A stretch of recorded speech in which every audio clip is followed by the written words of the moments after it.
Welcome to part 2 in this series about how I'm going to expand the DC Metro system. In this part, I'm going to go over my plans for, future metro lines that I think should be built.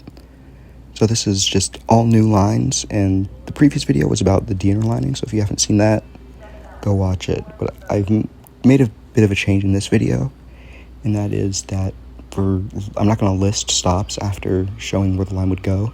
I'm instead just going to put those stops on the map to make it a bit easier to follow. But yeah, with that being said, let's get right into it.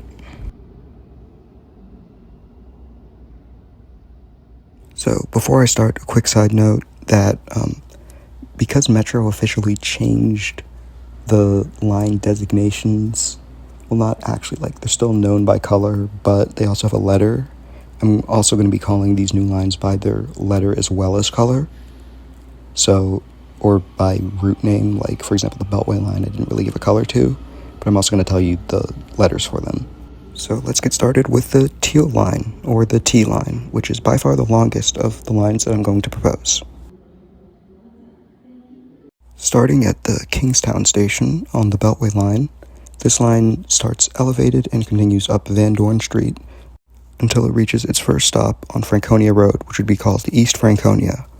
The line then continues again further north on Van Dorn Street to the aforementioned Van Dorn Street station that has a connection to the Franconia branch of the Yellow Line.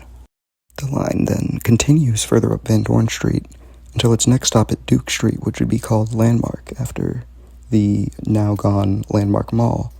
However, this station could also potentially be named West End Alexandria. After that, it continues again elevated on Van Dorn until going down to at grade when it reaches 395, where it runs alongside it and the blue line, which is now along Columbia Pike, to the next stop at Sanger Avenue, which would have a transfer with the blue line. The line then makes 3 more stops alongside 395 at grade, which would be at Seminary Road, Fairlington, and Shirlington, before the line would dive underground and turn to run underneath Glebe Road, where it then reaches its next stop and first underground stop at Green Valley. The line then continues underneath Glebe Road, where it can serve as a north-south line that would directly connect the 3 east-west lines here in very close proximity. It would make stops at Westmont, Buckingham, and then Ballston. After Ballston, the line heads due north until it reaches I-66, which it runs underneath with a stop at Quincy, Washington, Park and Ride, then continues further underneath I-66 until reaching Route 29 with a stop at Lion Village, another stop where Route 29 meets I-66 again at North Highland, and then snakes its way into Roslyn. After Roslyn, the line heads under the river but turns up north to meet with the blue line at the Georgetown station, and then continues up Wisconsin Avenue, all the way up to Tenleytown, with stops at Dumbarton Oaks, Clover Park, National Cathedral, McLean Gardens, City Ridge, and Tenleytown.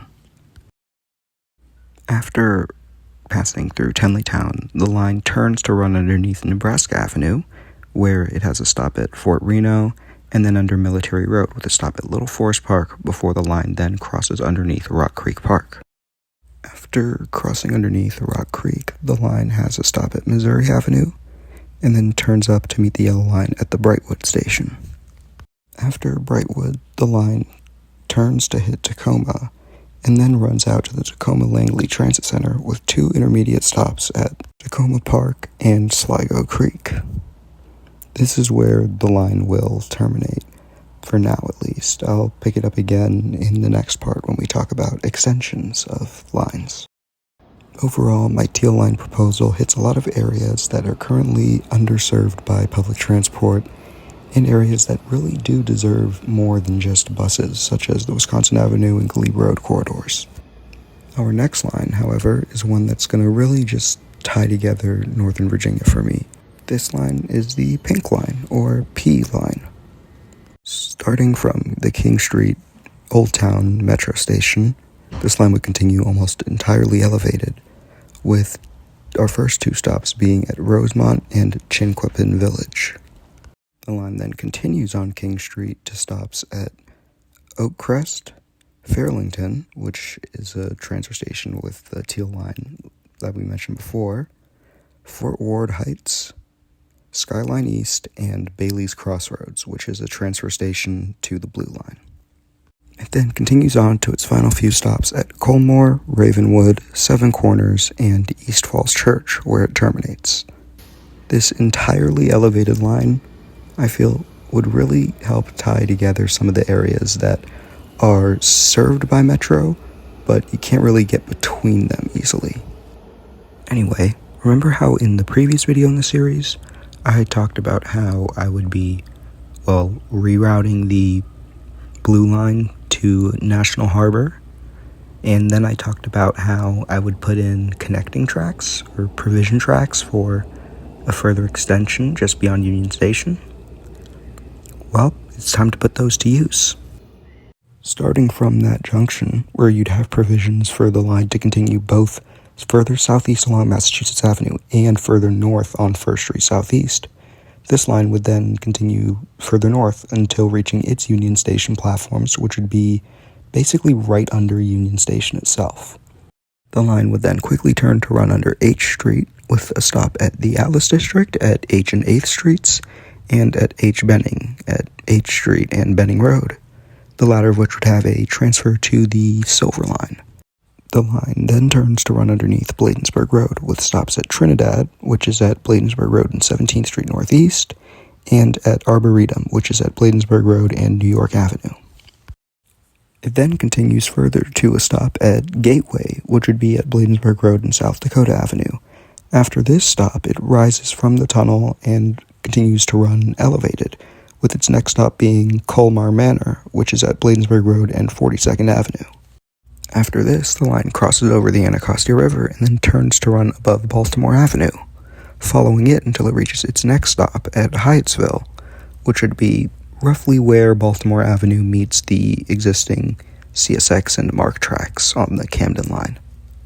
The line then follows these tracks with its next two final stops at Riverdale and College Park, which would be at the existing Riverdale MARC station and the existing College Park MARC and Metro station. With this new Coral line, all trains on the National Harbor line would go to, Greenbelt. But what about the Blue Line then? Does it just end at Union Station? Well, no. Instead, we just keep it going.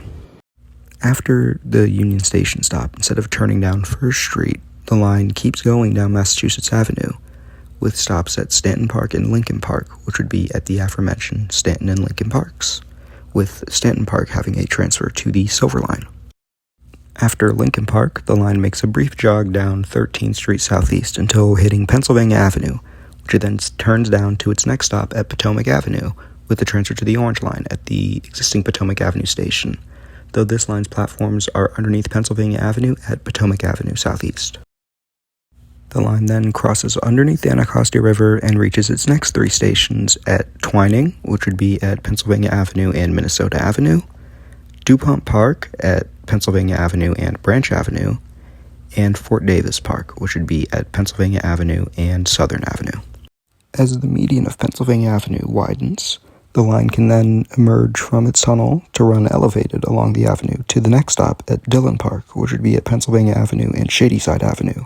It then leaves the right-of-way of Pennsylvania Avenue for its next stop, which should be Coral Hills at Oxen Run and Brooks Drive, and then continues further until reaching Marlboro Pike for its next stop, which would be Oakland at Marlboro Pike and Silver Hill Road. After this, the line continues above Marlboro Pike to its next two stops at District Heights and Forestville, and then continues on Marlboro Pike until reaching Pennsylvania Avenue for the next stop at Westphalia. Now, I have made a change for my Beltway line video, and that is that instead of having the Beltway line serve Forestville, I've kept it on the Beltway right-of-way, so that way it could instead connect with this line at Westphalia, where there's currently a strip mall that's in a very good spot for some transit-oriented development.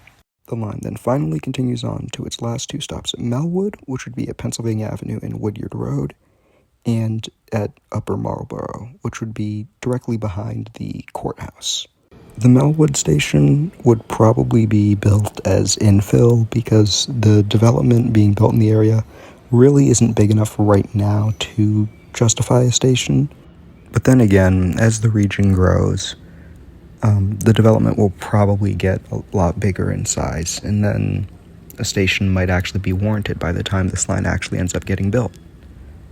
And since we've brought this line all the way out to Upper Marlboro, let's now talk about extending the rest of the Metro Rail lines that currently end in spots where they could easily be extended further. So let's do a quick rapid-fire round of extensions. First, we have a southern extension of the Green Line with stops in Camp Springs, Clinton, Brandywine, Brandywine Crossing, Mattawaman, Waldorf, and the St. Charles Center. This would be almost entirely at grade and elevated, with a short tunnel section between Branch Avenue and Camp Springs. Next, we have a further extension south of the Coral Line from National Harbor to Fort Washington, with a huge tunnel south of National Harbor up until Friendly, where the line can then emerge and run elevated to Fort Washington. Next up is the Franconia branch of the Yellow Line, which would extend further south. I would have stops in Lorton, Woodbridge, Marumsco, Featherstone, the Northern Virginia Medical Center, Potomac Mills Shopping Center, Smoketown Plaza, and Dale City.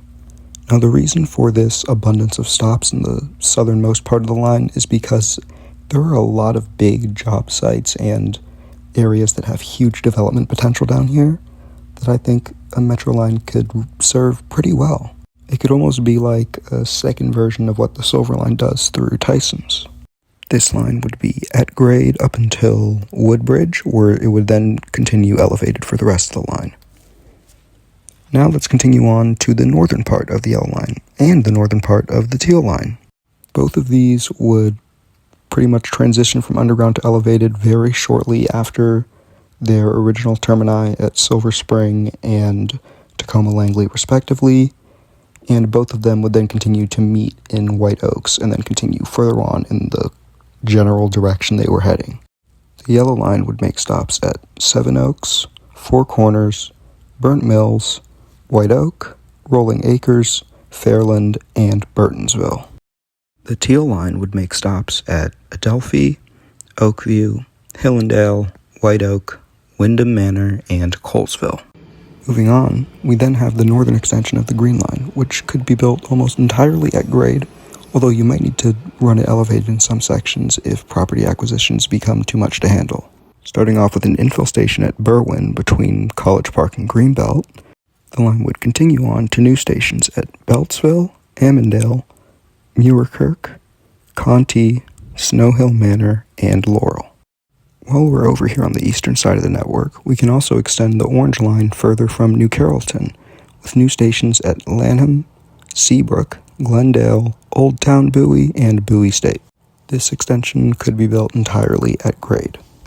Moving on to an extension of the northeastern part of the Red Line, we have a new station underground at Aspen Hill, before the line then emerges from the tunnel and runs elevated to a terminus at Norbeck. We can then move on to extend the Shady Grove branch of the Red Line, with 4 new stations at Washington Grove, Gaithersburg, Metropolitan Grove Watkins Mill, and Germantown.